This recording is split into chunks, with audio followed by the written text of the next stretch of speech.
atau substansi dari nilai Pancasila itu lebih mudah dipahami. Namun di tengah globalisasi, bagaimana Indonesia mampu menjadikan Pancasila sebagai jati diri dan eksistensi Pancasila harus terus dijaga di tengah era globalisasi untuk menjaga segala potensi ancaman bagi negara melalui implementasi nilai Pancasila dan Post with the fans.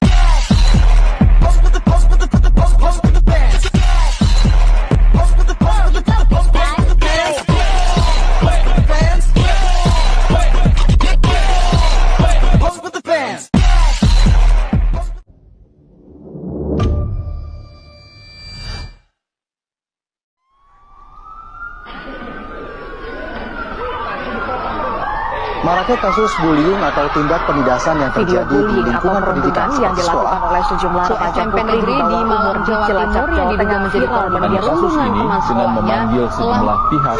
Bullying merupakan ekspresi menyimpang pada anak dalam upaya pencarian jati diri, peran pendidikan di keluarga dan sekolah bullying atau sebagai penyeimbang.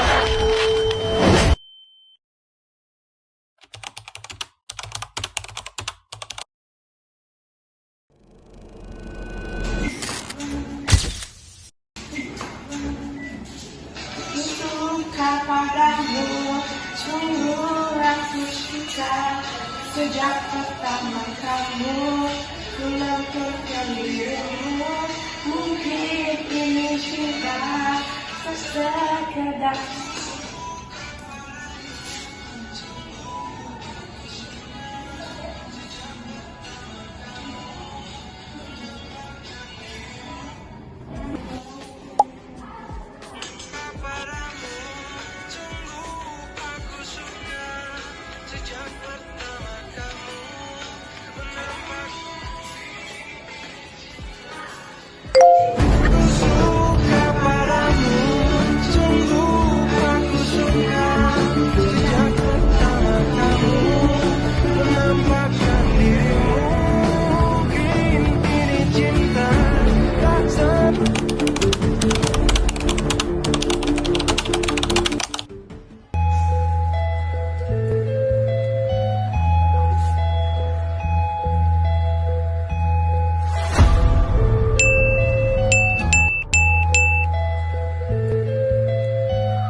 Jadi, apa solusinya?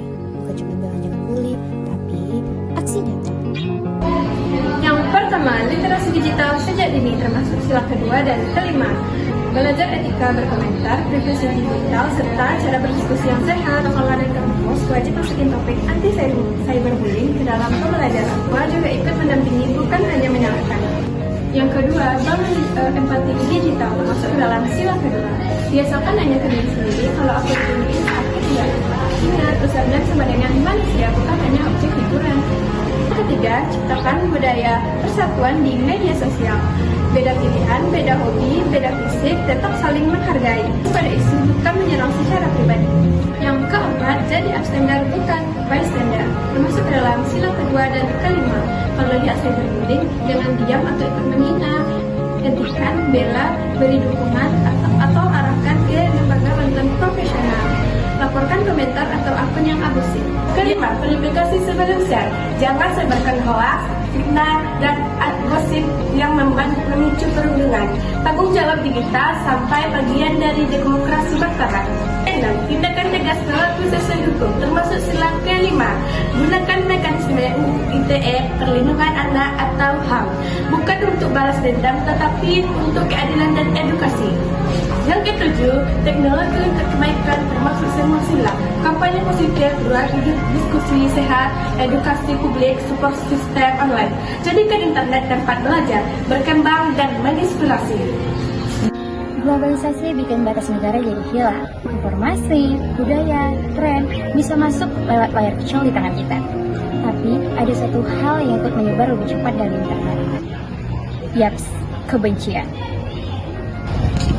Dari bullying, komentar merendahkan, body shaming, ajudan akademik, sampai ke pendidikan asal.